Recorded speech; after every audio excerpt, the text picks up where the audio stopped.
안녕하세요. 책한민국입니다. 오늘 소개할 책의 제목은 모든 관계는 나에게 달려있다. 지은이는 황시투안, 옮긴이는 정은지, 출판사는 미디어숲입니다. 지은이 소개를 하겠습니다. 황시투안, 베테랑 심리학 멘토, 20여 년간 심리학 교육을 응용하는 데 전념해 심리학 이론을 기업관리, 결혼, 가정, 자녀교육 등에 성공적으로 접목했다. 중국의 유명 심리학 플랫폼인 이신리를 창립하여 재미있고 따뜻한 실용적인 방식으로 사회와 조직, 그리고 개개인에게 가치 있는 심리학 서비스를 제공하고 있다. 또한 즈후 이창싱, 우한심 등의 심리학 단체를 만드는 데도 투자했다. 지은 책으로 베스트셀러 아나무인 때문에 권층 돌파 등이 있다. 세상은 거울과 같다. 사람들과의 관계에서 겪는 문제들 중 대부분은 스스로와의 관계에서 겪고 있는 문제를 거울처럼 보여주고 있다. 밖으로 나가서 남들을 바꿔놓을 필요는 없다. 우리 자신의 생각들을 조금씩 바꿔나가다 보면 주위 사람들과의 관계는 자동으로 개선된다. 앤드류 매튜스.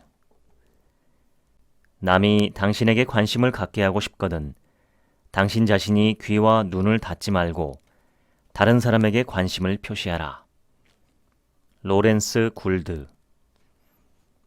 생각이 너그럽고 두터운 사람은 봄바람이 따뜻하게 만물을 기르는 듯하여 무엇이든지 이런 사람을 만나면 살아나고, 마음이 모질고 각박한 사람은 차가운 눈이 만물을 얼게 하는 듯하여 무엇이든지 이런 사람을 만나면 죽느니라. 책은담. 모든 관계는 나에게 달려있다. 관계가 불편하게 느껴지는 데는 반드시 나의 책임도 있기 마련이다. 인생에서 만나는 모든 사람은 나의 거울이다. 다른 사람을 통해 우리는 자신의 진짜 모습을 보게 된다. 우리가 상대방의 나쁜 면을 보게 되는 것은 숨겨진 자신의 내면을 상대방에게 투사하기 때문이다. 내가 상대를 어떻게 대하느냐에 따라 상대방이 나를 대하는 태도가 결정된다. 간단히 말해, 우리는 무의식적으로 다른 사람들에게 자신을 어떻게 대하면 되는지 가르쳐주는 셈이다. 중국 속담에 적음을 근심하지 않고 고르지 못함을 근심한다 라는 말이 있다. 이 말은 우리가 살면서 얼마나 남과 비교하며 사는지를 방증하는 말이다. 비교는 우리에게 불안을 가져다 준다. 비교는 인류의 천성이자 생존을 위해 반드시 필요한 요소이다. 주변 사람보다 뛰어나야 마음 편히 살 수 있기 때문이다. 비교할 때 사람들은 일반적으로 부러움과 질투라는 두 가지 감정을 느낀다. 사실 두 감정 모두 자신에 대한 확신이 부족해서 생기는 것이다. 자기 가치가 부족하다고 생각하는 사람은 늘 남과 비교하며 부러움과 질투에 휩싸여 자신의 인생을 깊은 나락으로 몰고 간다. 우리가 끊임없이 남과 비교하는 데 익숙한 이유는 자신이 아직 부족하다고 생각하기 때문이다. 부탄에서 일부 사람들이 먼저 부자가 된다면 행복 지수가 낮아지지 않겠냐고 물었을 때 부탄의 지금의 틴레이 전 총리는 이렇게 답했다. 행복해지는 방법에는 두 가지가 있습니다. 하나는 자신을 중심으로 바깥에서 행복을 얻으려고 하는 것으로 자극에 대한 반응을 통해 자신을 만족시키는 방식입니다. 오감을 통해 행복의 원천을 얻는 것이죠.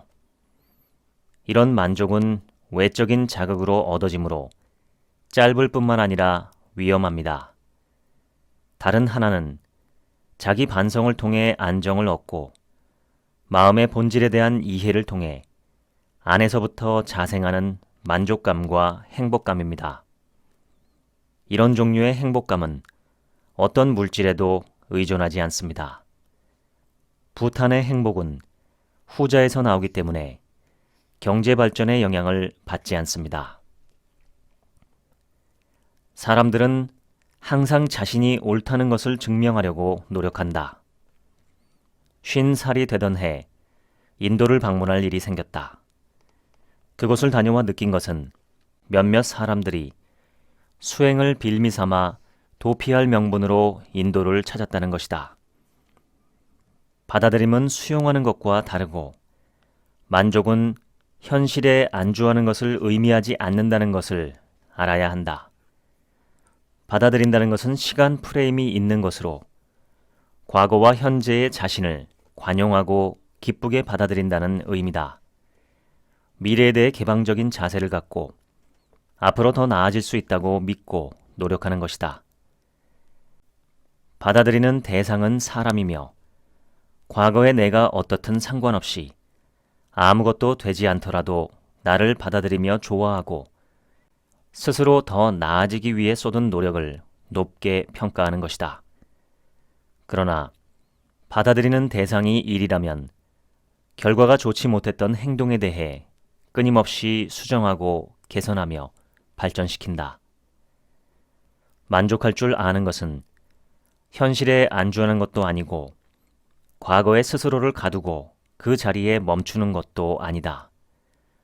오히려 미래에 대한 희망을 품고 적극적이고 주체적으로 살아가는 삶의 자세를 말한다. 많은 사람이 자유와 규칙을 모순된다고 여기고 규칙이 있으면 자유를 잃게 된다고 생각한다. 하지만 실제는 이와 반대다. 규칙이야말로 자유를 보증하는 것이며 규칙 없이는 자유가 없다. 진정한 자유는 자율에 근거한다. 우리가 자유를 추구할 때 다른 사람의 자유에 영향을 주면 다른 사람도 우리를 자유롭지 못하게 할 것이다. 진정한 자유는 모두의 자유에 바탕을 둔다. 규칙은 단지 우리가 다른 사람이 자유를 추구한다고 해서 자유를 잃지 않을 것을 보장하는 것이다. 그렇기에 자율 없이는 자유도 논할 수 없다. 그러면 어떻게 자율성을 가질 수 있는가? 자율은 자각에서 시작된다. 자각을 경험하게 되면 자신의 모든 행동 이면에 자신이 져야 할 책임을 보고 다른 선택을 하게 된다. 선택할 수 있다는 것은 자유롭다는 것을 의미한다. 따라서 자유를 원한다고 결혼을 회피할 필요가 없고 협력을 거부할 필요가 없다. 깊은 산속으로 숨어들 필요가 없고 혼자 있을 필요도 없다. 스스로 자각할 수 있고 자율성을 갖는다면 다른 사람을 볼 수 있게 되는 것이다. 반대로 만약 자각하지 못한다면 우리 눈에는 다른 사람은 없고 자신만 보일 것이다. 자신의 자유에 대한 욕구를 만족시키기 위해서 제멋대로 생활하고 하고 싶은 것을 다 하려 할 것이다. 나는 유리창이 창틀의 속박에서 벗어나려고 노력하는 우화를 읽은 적이 있다. 그러던 어느 날 마침내 유리창은 자신이 뜻하는 바를 이루었지만 창틀을 벗어나자마자 바닥에 떨어져 산산조각이 났다. 만약 자율이 없다면 우리도 이 유리창 신세와 다를 바가 없다. 끊임없이 감정을 억누르는 사람은 감정이 내부를 공격해 자신의 몸을 해친다. 사실 감정은 몸이 외부 세계를 대하는 자연스러운 반응으로 잠재의식이 우리에게 주는 신호다. 이 신호를 억지로 억누르면 우리 몸은 상처를 입는다. 그렇다고 감정을 마음껏 발산하고 발전시키면 다른 사람에게 상처를 줄 수 있다. 그래서 감정을 올바르게 다루는 방법은 관리하는 것이 아니라 그것을 보고 받아들이는 것이다. 분노의 배후에는 종종 무력감, 좌절, 상처 등이 가려져 있다. 우리가 무력감을 느끼는 동시에 분노 뒤에 있는 이 연약함을 받아들이기 싫어할 때 분노는 밖으로 화살을 돌려 상대방을 공격하고 책임을 전가한다. 이로써 우리는 자신의 무능력에 따른 고통을 느끼지 않게 된다. 그런데 부정적인 감정을 억누르는 데 익숙해지면 긍정적인 감정도 함께 억눌린다. 분노할 줄 모르는 사람은 어떤 격정적인 감정을 알지 못하며, 슬퍼할 줄 모르는 사람은 즐거움을 느끼지 못하며, 아픔을 느끼지 못하는 사람은 흥분을 느끼지 못하게 된다. 그 사람들이 가한 행위 한 번에 왜 우리는 그 상처를 몇 년, 수십 년, 더 나아가서 한평생 붙들고 자신을 괴롭혀야 하는가? 우리에게 상처를 준 사람들은 정말 나쁘고 그들에 대한 분노가 가득한 것은 정상적인 정서적 반응이다. 그러나 그 증오로 인해 나는 식욕도 잃고 잠도 못 자게 된다. 우리는 왜 스스로를 이토록 고통스럽게 하는가? 나를 다치게 한 사람들을 우리는 어떻게 대해야 할 것인가? 용서는 말처럼 쉽지 않다. 용서의 초점은 타인의 잘못에 있다. 하지만 타인의 잘못에 초점을 맞출 때 용서하기는 매우 어렵다. 내가 어떻게 선택할지를, 상대방이 바뀌는지 아닌지를 보고 결정한다면 이는 인생의 리모컨을 다른 사람에게 맡기는 것과 다름없다. 길을 가다가 미친 개에게 물렸을 때 개가 바뀌기를 바랄 것인가? 개를 탓하기보다 자신의 상처를 치유하는 것이 우리가 할 일이다. 상처받은 쪽은 미친 개가 아니라 내 자신이기 때문이다. 우리는 다른 사람을 변화시키거나 통제할 수 없다. 우리가 할 수 있는 유일한 일은 자기 자신을 잘 돌보는 것이다. 스스로 좋아지고 강해지면 자연히 어떤 상황에서도 외부로부터 상처를 받지 않게 된다. 두려움은 어떤 위험한 상황에 직면했을 때 거기서 벗어나고자 하나 그럴 수 없어 무력감을 느낄 때 생긴다. 먼저 두려움이 결코 나쁜 것이 아님을 알아야 한다. 만약 두려움이 없었다면 인류의 생존 가능성은 줄어들었을 것이다. 두려움은 지금 발생하는 위협에 대한 자연스러운 반응으로 위협이 사라질 때 자연히 사라지며, 두려움이 우리의 삶을 짓누르는 것이 아니라 오히려 생존을 보장한다. 그래서 우리는 두려움을 받아들이고 감사할 줄 알아야 한다. 하지만 불안은 다르다. 불안은 미래에 생길 위협적인 것을 예측하는 감정적인 반응이고, 뇌가 상상해서 만드는 두려움이다. 불안이 아직 일어나지 않은 일에 대한 두려움이라는 사실을 깨달으면 현재 할 수 있는 해결책으로 돌아가 마음의 안정을 찾을 수 있다. 심리학적으로 불안은 대개 안전감이 부족한 데서 비롯된다. 미래에 일어날 수 있는 변화에 대처할 능력이 있다고 믿는 사람은 미래에 대한 확신이 있다. 그래서 모든 문제의 근원엔 자기 가치가 있다. 고통은 주관적인 느낌으로 스스로 자신에게 가하는 것이다. 고통에 대한 감상은 저마다 다르다. 어쩌면 누군가는 극도로 고통스러워하는 일이 다른 이에게는 오히려 만족과 즐거움을 주고, 누군가는 동경하고 열심히 추구해온 삶이 다른 사람에게는 끔찍하게 고통스러울 수 있다. 고통은 외부에서 결정되는 것이 아니라 우리의 내적 신념에 따라 결정되기 때문이다. 심리학자 앨버트 앨리스가 만든 ABC 이론은 같은 사안에 대해 사람마다 감정과 반응이 다르다고 말한다. 사건 자체가 아니라 사건을 바라보는 시각의 차이에서 각기 다른 반응이 비롯된다는 것이다. 관점은 이 이론에서 신념이라고 일컬어진다. 스스로 자신의 가치를 모른다면 자신이 하는 일에 따라 자신의 가치를 볼 수밖에 없고, 그 결과 하는 일이 실패하면 자신도 실패했다고 느낀다. 이런 사람들은 인생의 가치를 모두 외적인 것에서 찾는다. 좌절을 경험하면 그들은 영원히 회복할 수 없다고 느낀다. 한 사람의 마음을 크게 넓히려면, 즉 도량을 키우려면 어떻게 해야 할까? 심리학의 초월이라는 방법이 있다. 초월은 우리가 구체적인 상황에서 벗어나 더 높고 더 넓고 더 효과적인 시간이나 공간 속에서 사건을 보도록 하는 공간 감각을 만든다. 초월하는 방법은 여러 가지가 있는데 여기서는 세 가지로 나누어 본다. 1. 위치 감지법. 위치 감지법은 같은 문제를 다른 위치와 각도에서 바라보게 하는 것이다. 위치와 입장이 바뀌면 문제를 보는 방식이 달라질 수밖에 없다. 2. 타임라인. 미래에서 오늘을 보고 다시 시작하라. 시간이 약이라고 말한다.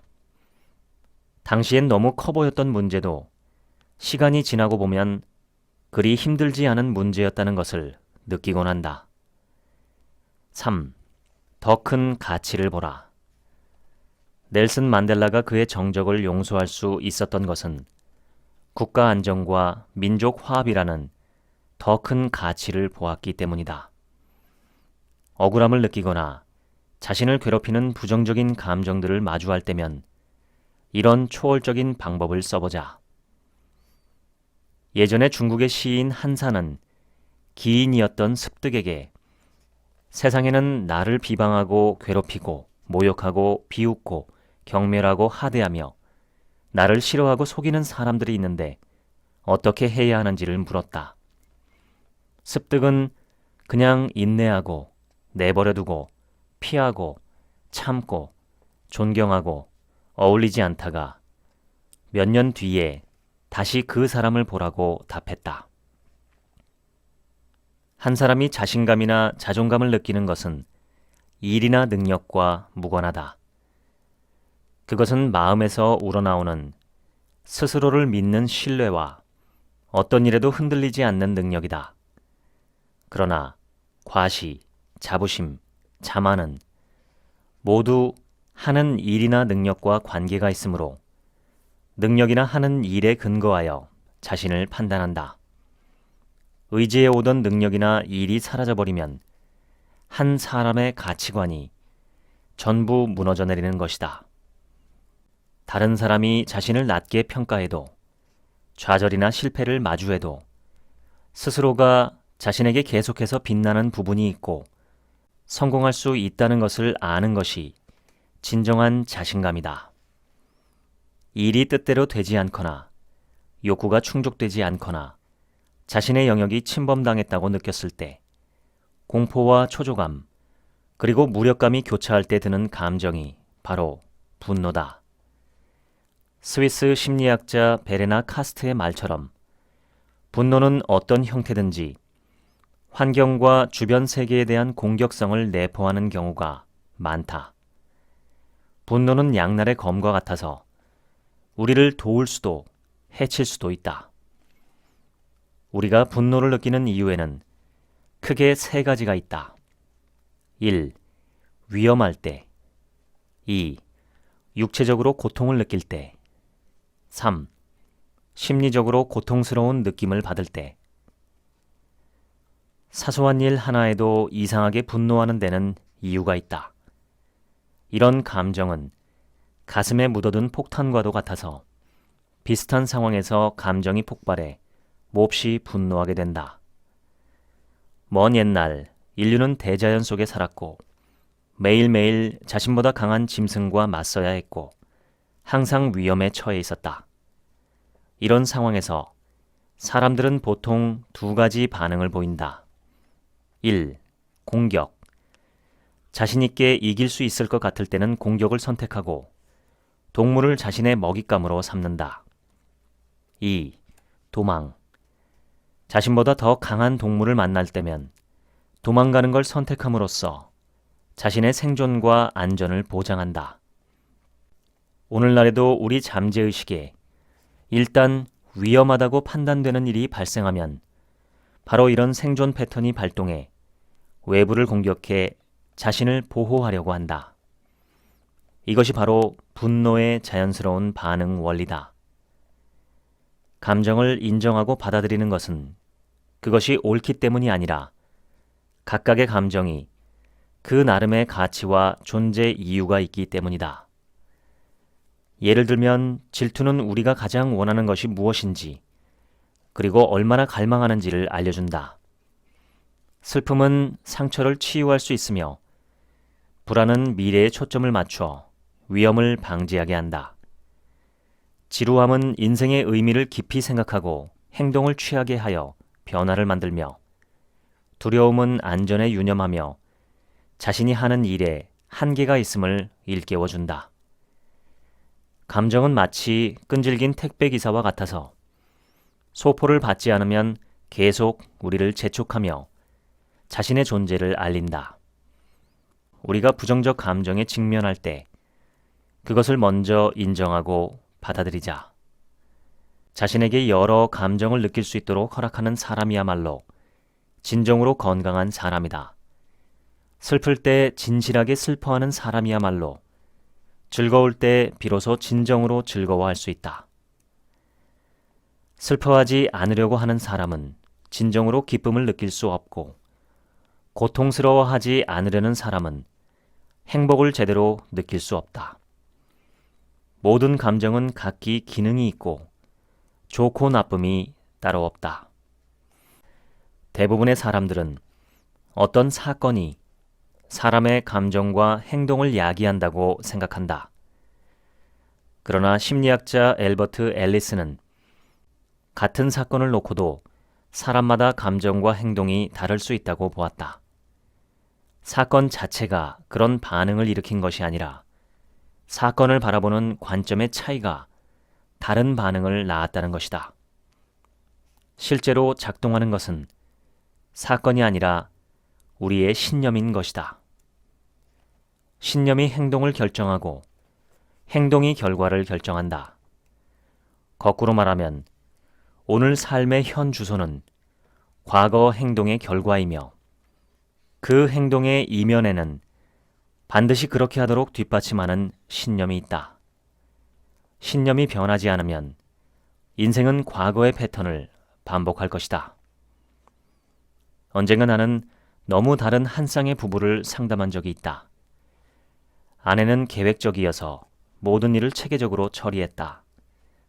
남편은 정반대여서 마음대로 하는 것을 좋아했다. 아내는 항상 상식 밖으로 일을 처리하는 남편 때문에 힘들어했다. 남편 또한 아내의 규칙과 계획적인 점 때문에 감옥에 갇힌 것처럼 답답하다고 했다. 나는 단지 몇 가지 질문만으로 이들을 화해시켰다. 아내에게는 이렇게 물었다.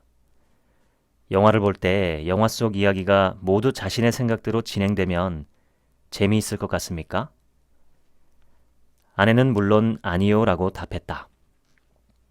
나는 다시 그녀에게 항상 계획이 있어야 한다고 강조하는데 당신은 남편이 계획대로 꽃을 보내주는 것이 좋습니까?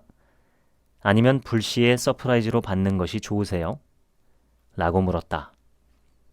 그 이야기를 들은 그녀는 넌지시 웃었다. 사실 그녀는 남편이 모든 것을 계획적으로 하길 바라는 것은 아니었다. 남편의 불확실함에 주는 즐거움을 누리면서도 그것이 그녀에게 피해를 준다고 불평했던 것뿐이다. 이번에는 남편을 향해 질문을 던졌다. 뭐든지 마음대로 하려는 당신에게 계획적인 아내가 없었다면 당신의 삶은 어떻게 될 것 같으세요? 그는 멋쩍어 하며 대답했다. 엉망진창이 될 겁니다. 그는 부인의 계획적인 면이 그의 삶에 주는 좋은 점을 누리면서도 그런 점 때문에 치러야 할 대가는 거부하는 것이었다. 이 일은 항상 동전의 양면 같아서 좋은 점이 있으면 나쁜 점도 있기 마련이다. 일의 폐단을 거부하려 할 때 우리는 추구하던 좋은 점도 잃을 수 있다. 사람은 자신이 치러야 할 대가만을 생각하느라 좋은 점은 보지 못할 때가 많다. 이것이 심리적 고통을 일으키는 원인 중 하나이다. 나는 이 두 부부를 상담하며 남편이 아내에게 당신의 계획으로 인해 안정적인 미래가 보장되었어요 라고 말하게 했다. 또 아내는 남편에게 당신의 자유로운 성격이 내 삶에 즐거움을 주었어요 라고 말하게 했다. 그러자 그들 사이를 가로막고 있던 단단한 빙하가 순식간에 녹아내렸다. 자신이 가진 것을 소중히 여기고 감사를 표시하는 것은 심리적 고통을 없애는 가장 효과적인 방법이다. 이보다 더 좋은 방법은 없다. 즐거움이나 고통은 우리가 선택한 하나의 삶의 패턴일 뿐이다. 자신이 처한 환경이나 가진 경제적인 여건과는 아무런 관계가 없다. 비관적인 관점을 낙관적으로 바꿀 수만 있다면 자연히 우리가 처한 환경이나 경제적인 상황도 따라서 변할 것이다. 중국 왕양명은 지와 행은 하나가 되어야 한다는 지행 합의를 주장했다. 알고도 그렇게 하지 못하는 것은 알지 못하기 때문이라고 말했다. 나는 이 관점에 매우 동의한다. 우리가 알고는 있지만 실천하지 못하는 것은 결국 알지 못하기 때문이다. 역경보다 더 실속 있는 교육은 없다. 가정은 아이에게 평생의 보호막이 될 수는 없다. 아이를 믿고 강인함을 가르치고 과감히 모험할 수 있도록 이끌며 역경 속에서 자신의 능력을 향상하게 하라. 그래야 아이가 커서 자신의 불확실한 인생에 대해 더 안전하고 여유롭게 대처할 수 있다. 반면 어릴 때부터 아이의 안전을 위한답시고 사사건건 제한하면 마치 아이의 날개를 자르는 것과 같다. 한 사람의 날개는 자기 가치의 본질이다. 변화는 자신의 패턴을 살펴보는 데서 시작된다.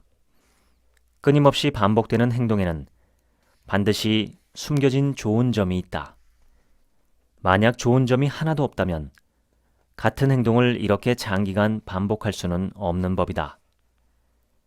자신의 인생을 잘 살고 나답게 잘 살아가는 것이 가족에게 가장 좋은 선물이다. 가족을 위해서 사는 것이 아니라 자기 자신을 위해서 살아가라. 우리에겐 다른 사람의 운명을 짊어질 만한 충분한 에너지가 없다. 나는 한 쌍의 부부를 상담한 적이 있다. 그들은 20여 년의 결혼 생활을 더 이상 만회할 수 없다고 느꼈다. 그들이 내 앞에 앉았을 때 부인이 쉴 새 없이 말하기 시작했다. 더 이상 남편을 두고 볼 수 없어요. 몇 년 동안 같은 말을 해도 그는 전혀 듣지 않았어요. 나는 호기심에 물었다. 당신은 남편에게 무슨 말을 했나요? 아내는 고무된 듯 목소리를 높였다. 정말 할 말 많지요. 술을 적게 마시라고 하는데 듣지 않고, 고기를 적게 먹으라고 하면 듣지 않고, 운동을 많이 하라고 하면 듣지 않아요. 현재 건강검진 결과 혈액 내 지방이 높고 콜레스테롤이 높아요. 남편에게 고구마죽을 끓여주었는데 죽도 엎어버렸어요. 옆에 있던 남편이 참지 못하고 그녀의 말을 끊었다. 누가 당신 말을 듣고 싶어 하겠어요. 내 나이 50이 다 돼가는데 자꾸 애 취급하면서 이것도 틀리고 저것도 틀렸다고 말하는데 말이죠. 잔소리하는 엄마를 둘이나 두고 싶지 않아요. 당신 앞에선 난 아무것도 아닌 것 같아요. 이렇게는 더 이상 못 살겠어요. 인생에서 가장 고통스러운 순간은 함께할 사람 앞에서 자신이 아무런 쓸모없는 사람처럼 느껴질 때이다. 어디 결혼뿐이겠는가? 삶의 모든 면에 이런 상황이 존재한다. 의사소통이 잘 안 되는 이유는 무엇일까? 바로 우리가 상대방을 바라보는 태도에 있다. 일반적으로 상대를 평가할 때 100점 만점에 90점 정도면 괜찮다. 그런데 우리는 상대방이 해낸 90점을 보는 습관이 있을까? 아니면 상대방이 하지 못한 10점에 초점을 맞출까? 모두가 자신이 옳다는 것을 증명하고자 한다. 상대방이 못 채운 10%를 비난하고 책망할 때 상대는 자신이 해낸 90%를 보여주려고 애쓴다. 그래서 다툼이 일어난다. 사실 다투는 쌍방은 모두 옳다. 단지 서로가 보는 시각이 다르고 관심의 초점이 다를 뿐이다. 심리학적으로 볼 때 소통하는 방법은 사실 간단하다. 먼저 상대방이 해낸 부분을 보아야 한다. 그러고 나서야 다음에 어떻게 하면 더 잘할 수 있는지 상대방과 함께 의논할 수 있다. 상대가 옳다는 것을 인정한 뒤에 더 잘할 수 있다고 말해주자. 이렇게 소통한다면 누가 대화하고 싶어 하지 않겠는가? 사실 소통하기 어려운 상대는 없다. 다만 내가 상대방을 부정함으로써 상대방의 방어 체제가 가동돼 소통이 차단됐을 뿐이다. 따라서 상대방이 이미 잘하고 있는 곳을 보고 잘한 점을 인정하고 그가 나를 신뢰하게 하고 나를 편안하게 느끼게 된다면 그는 당연히 나의 의견을 받아들이게 될 것이다.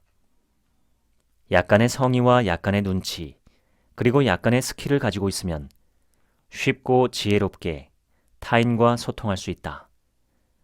모든 관점이 나는 당신을 이해합니다 라는 기초 위에 세워질 때 온 세상은 우리에게 미소 지을 것이다. 결혼을 토론하는 강의에서 나는 수강생들에게 2가지 질문을 자주 한다. 당신은 배우자를 사랑하나요? 아마 대부분 긍정적인 답이 나올 것이다. 하지만 2번째 질문에 대해선 짐작할 수 없다. 배우자가 당신의 사랑을 느낄 수 있습니까? 나는 대다수 사람들이 부정적으로 대답하리라 생각한다. 소통의 의미는 상대방의 반응에 있다. 사람은 누구나 인생에서 친밀하게 사랑하는 관계를 찾고 사랑을 갈망한다. 그러나 관계 속에서 사랑을 주는 것만으로는 충분하지 않으며 우리는 상대방이 그 사랑을 느끼게 해야 한다. 주는 것은 사랑의 표현 중 하나일 뿐이다. 상대방이 받아들일 수 있는 방식으로 표현해야 상대방이 사랑을 느낄 수 있다. 미국의 유명한 결혼 전문가인 게리 체프먼 박사는 사랑을 표현하는 5가지 언어가 있다고 말한다. 1. 인정하는 말. 어떤 사람들은 오직 말로 표현해야 사랑이라고 느낀다. 말을 하지 않으면 아무리 많이 베풀어도 상대방이 자신을 사랑하지 않는다고 생각한다. 2. 함께하는 시간. 같이 있으며 함께하는 시간. 같이 있어주는 시간이 많을수록 사랑을 느낀다고 생각한다. 3. 선물. 보이는 물질을 통하여 사랑을 표현한다. 4. 봉사. 상대방을 위해 뭔가를 함으로써 사랑을 표현한다. 5. 스킨십. 키스, 포옹, 터치, 악수, 성적인 사랑 등이 있다. 상대방에게 무엇을 원하는지 표현해야 상대방이 나를 어떻게 대할지 방법을 알게 된다. 그렇지 않으면 상대방은 평생 자신의 습관대로 나를 대할 것이다. 물론 알려줘서 그대로 하면 재미가 없다고 하는 여성들의 얘기를 많이 들었다. 나는 그런 생각을 하는 사람에게 묻고 싶다. 부모조차도 우리가 바라는 바를 알지 못하는데 하물며 성장 배경, 경험, 성별이 다른 사람이 어떻게 그 속을 알겠는가? 우리는 종종 제한적인 생각으로 무한한 세계를 해석하며 자신의 일생을 보이지 않는 감옥에 가둔다. 하지만 안타깝게도 그 사실을 전혀 알아채지 못한다. 더욱 안타까운 것은 스스로 자신을 제한하는 데 그치는 것이 아닌 자신의 아이에게도 영향을 미친다는 것이다. 부모로서 자신의 인생이 어떻게 지금까지 왔는지조차 모르는 경우가 있는데 어떻게 아이의 인생을 조종하고 계획할 수 있겠는가? 나도 잘 모르는 나의 길로 아이를 가르치려 하지 마라. 어쩌면 아이는 나보다 더 지혜롭게 자신의 길을 헤쳐나갈 수 있을 것이다. 심리학에서는 아무것도 성취하지 못하거나 결혼에 실패하거나 가정이 깨진 사람들에게서 대부분 성격적 결함이 있음을 밝혀냈다. 바로 3대 바이러스적 신념, 즉 무력감, 절망감, 무가치함이다.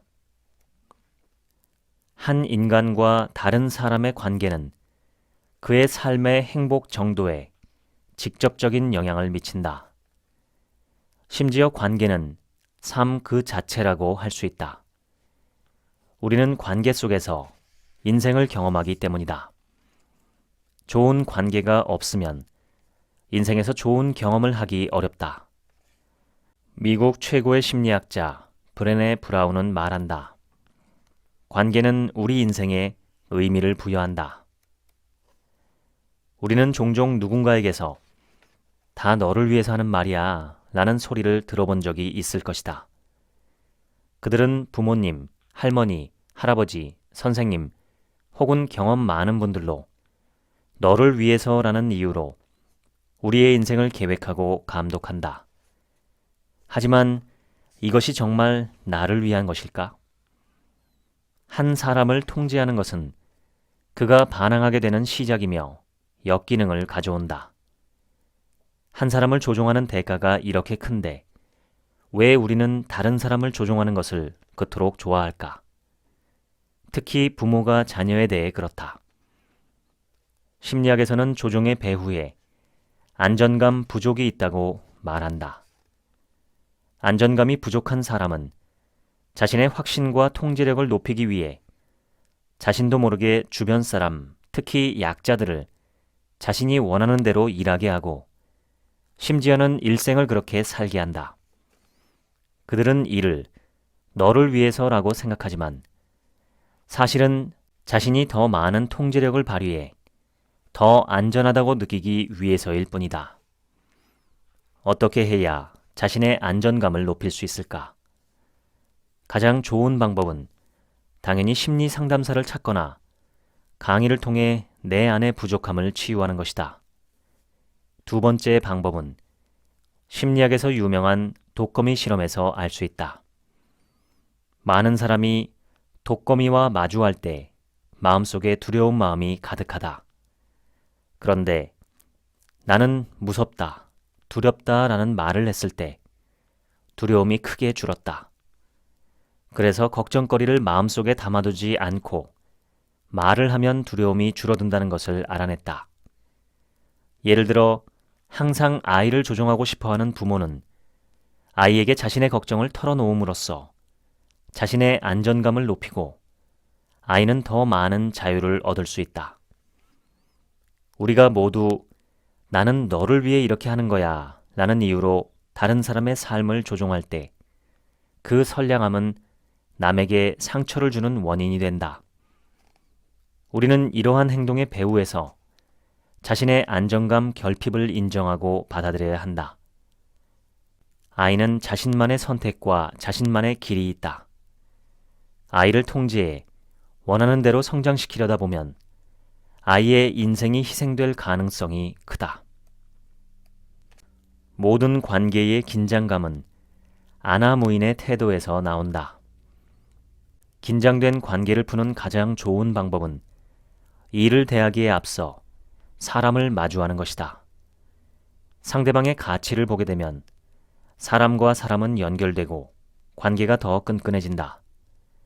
눈앞에 있는 사람을 보면 일이 잘 풀린다. 일은 사람이 하기 때문이다. 시인 존 던은 외딴 섬은 없다며 사람은 반드시 주변의 영향을 받고 주변 사람에게도 영향을 준다고 말한다.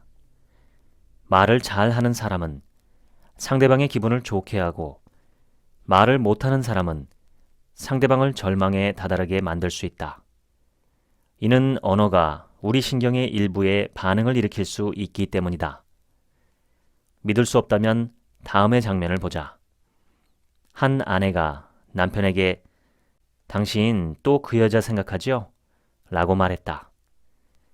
남편이 생각하던 것은 원래 여자와 아무 상관이 없었는데 아내가 이렇게 묻자 머릿속에서 어떤 여성을 찾아 나서게 된다. 한 엄마가 아이에게 학교에서 괴롭히는 사람은 없어? 라고 말했다.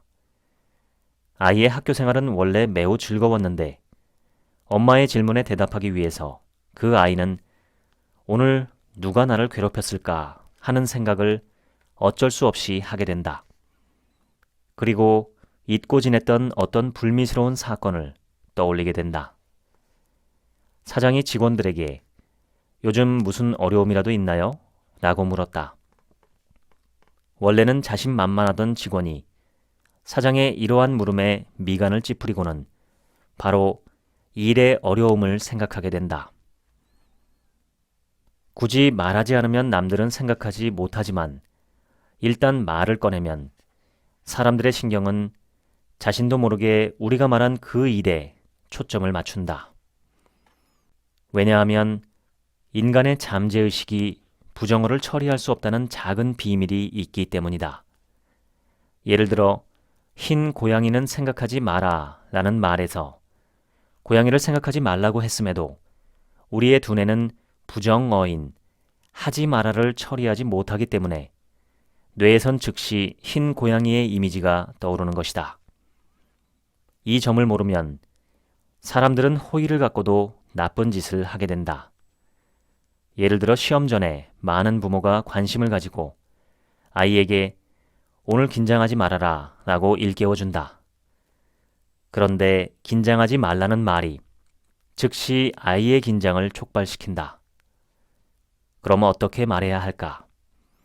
말의 긍정적인 의미에 집중해야 한다. 예를 들어 시험을 앞둔 아이에게는 얘야, 마음 편히 먹으렴. 난 널 믿어. 라며 아이의 주의력을 가볍게 만드는 것이다. 우리는 모두 세상에 영향을 미칠 수 있다. 적어도 주변의 작은 세계엔 영향을 미칠 수 있다. 세상을 더 좋게 만들 것이냐, 나쁘게 만들 것이냐는 전적으로 자신의 선택에 달려 있다. 오늘부터 주변 사람들을 더 이상 원망하고 비난하지 않길 바란다. 그들이 오늘날의 모습이 된 데에는 반드시 나의 책임이 있다. 그 사람이 더 좋아지길 바란다면 공부를 시작해라. 매일 하는 말 한마디를 바꾸는 것에서부터 시작하라. 목차를 읽겠습니다. 프롤로그, 더 나은 인생을 사는 방법. 1장, 나의 감정 패턴을 돌아보라. 비슷한 일이 반복되는 이유. 누가 나의 행복을 앗아갔는가? 만족과 현실 안주는 다르다. 구속받기 싫고 자유로워지고 싶다는 사람들의 흔한 착각. 감정을 직면하고 마주하고 받아들여라. 타인이 준 한 번의 상처에 너무 오래 아파하지 마라. 불안에 잠식되지 않는 법. 고통은 사라지지 않는다. 마음속에 억울함이 가득하다면 내 허락 없이는 누구도 나에게 상처를 줄 수 없다. 자신감과 자부심에 대한 오해. 분노는 나쁜 것이 아니다. 감정 패턴은 어린 시절에 형성된다. 2장. 나의 사고 패턴을 바꿔라. 행복은 선택이다. 내가 원하는 인생은 내 안에 저장되어 있다. 대응 패턴이 우리의 인생을 좌우한다. 기쁨 혹은 고통은 내가 선택한 것이다. 미루는 습관 때문에 인생을 망치지 마라. 배신 뒤에는 상처 입은 마음이 숨어 있다. 오늘의 나를 만든 건 어린 시절부터 몸에 밴 내면의 패턴. 지금 이곳에서 도망치고 싶을 때 3장. 나의 관계 패턴을 점검하라. 모든 관계는 나에게 달려있다. 다른 사람과 소통이 잘 안 되는 이유. 사랑은 늘 어렵다. 난 안 돼 라는 제한적 신념을 깨트리다. 미래에 대한 희망보다 더 소중한 것은 없다. 관계는 우리 인생에 의미를 부여한다. 나를 조종하는 말, 널 위해서야. 새로운 연애를 꿈꾸지만 늘 비슷하게 반복한다. 결혼 생활에 문제가 있다면 관계 패턴을 살펴보라. 태도를 바꾸면 껄끄러운 관계가 풀린다. 왜 그토록 싫어하는 모습을 그대로 닮아버릴까? 매일 하는 말 한마디부터 바꿔라. 지금까지 모든 관계는 나에게 달려있다. 읽어드렸습니다. 지금부턴 제 얘기입니다. 세상에 완벽한 게 있을까요? 저는 완벽이라는 말 자체가 허구적이라고 생각합니다. 완벽은 사전적으로는 흠이 없는 구슬입니다. 흠 하나 없고 완벽한 구 형태의 구슬. 그런 삶이나 인간이 존재할까요? 그렇게 완벽한 삶은 없고 완벽한 관계도 없지 않을까 싶습니다. 언제나 더 나아질 부분이 있다는 뜻이죠. 모든 사람은 그리고 모든 관계는 완벽하지 않고 완벽해질 수도 없고 완벽을 기대해서도 안 됩니다. 완벽주의는 관계를 망치는 괴물입니다. 그런데 세상에 완벽한 사람은 없다는 걸 잘 알면서도 우리는 상대가 완벽하게 내 마음에 들기를 바랍니다.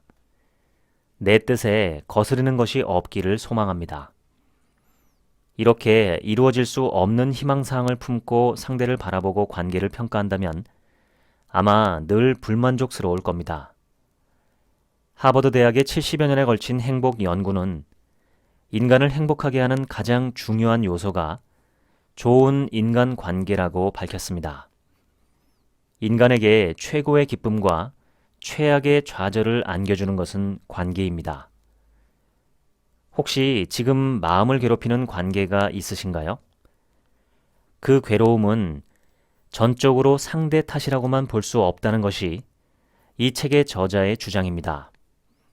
불쾌하실 수도 있지만 그렇습니다. 이런저런 인간관계로 괴롭다고 고민을 토로하는 질문자들에게 법륜 스님이 자주 하는 말이 있습니다. 전혀 괴로워할 일이 아닌데 그저 스스로 괴롭고 싶어서 괴로워한다는 것입니다. 괴로워서 고민을 질문한 사람들은 대부분 황당하다는 반응이지만 이어지는 설명을 들으면 그럴듯합니다. 보통 아내의 잘못 때문에 괴로워하는 남편보다 남편의 잘못 때문에 괴로워하는 아내들이 더 많습니다. 실제 우리나라 이혼의 내막을 보면 유책 배우자가 남자인 경우가 과반수가 넘습니다. 이 비율이 몇 년 전에 제가 얼핏 보았을 때는 70% 이상이었는데 요즘은 점점 낮아지고 있다고 합니다. 저도 남자지만 정말 남자들 반성 많이 해야 합니다. 알코올 중독, 폭력, 외도, 정서학대 등 심각한 사례도 많지만 무관심, 무배려, 무책임한 경우도 많습니다. 이런 남편들에 대한 고민을 호소하면 법륜 스님의 말은 간단합니다. 안녕히 계세요 하고 끝내라는 것이죠. 그러지 못하는 걸 보면 뭔가 좋은 구석도 있는 모양이라고 그게 뭐냐고 역으로 질문합니다. 물론 어린 아이들 때문에 헤어지지 못한다는 사연도 있지만 같이 살아서 좋은 점들도 있기 때문에 쉽사리 남편과의 관계를 끝내지 못하는 경우가 많습니다. 생선을 먹으려면 가시에 찔릴 각오를 해야 하는 것처럼 누군가와 깊은 관계를 맺고 살아가기 위해서는 내 입장에서 바라볼 때 거슬리는 그의 단점과 약점도 수용해야 합니다. 생선 살만 파먹고 싶은데 가시가 있어서 괴로워요 하고 고민하는 것이 바로 괴로워할 일이 아닌데 괴롭고 싶어서 괴로워하는 것이 아닐까 합니다. 물론 남편이 아내에게 들이대고 있는 가시가 훨씬 더 크고 많다는 것은 문제죠. 저는 인간관계가 참 재미있다는 생각을 합니다. 보이지도 않고 잡히지도 않는 그것이 인간을 가장 행복하게 또는 가장 불행하게 만들 수 있다니 말이죠. 그런데 인간관계는 변합니다. 그것도 순식간에 변할 수 있습니다. 좋게도 나쁘게도 변하지만 칼자루를 한쪽만 쥐고 있는 경우는 거의 보지 못했고 쌍방이 칼자루와 칼날을 서로 함께 잡고 있는 경우가 거의 전부입니다. 힘이 없어서, 갑이 아니고 을이라서, 무능력해서, 내가 맺고 있는 관계에 영향을 미칠 수 없다고 생각하시는 분이 있다면 아직 자신이 쥐고 있는 칼자루를 보지 못하고 자신이 잡고 있는 칼날만 보고 있는 것이 아닐까 합니다. 관계는 쌍방적입니다. 그리고 이 책의 내용처럼 내 생각과 태도에 따라 크게 변화할 수 있습니다. 관계 때문에 좌절하고 계신다면 이 책 한번 읽어보시기를 추천합니다. 지금까지 책 한 민국 생각이었습니다. 감사합니다.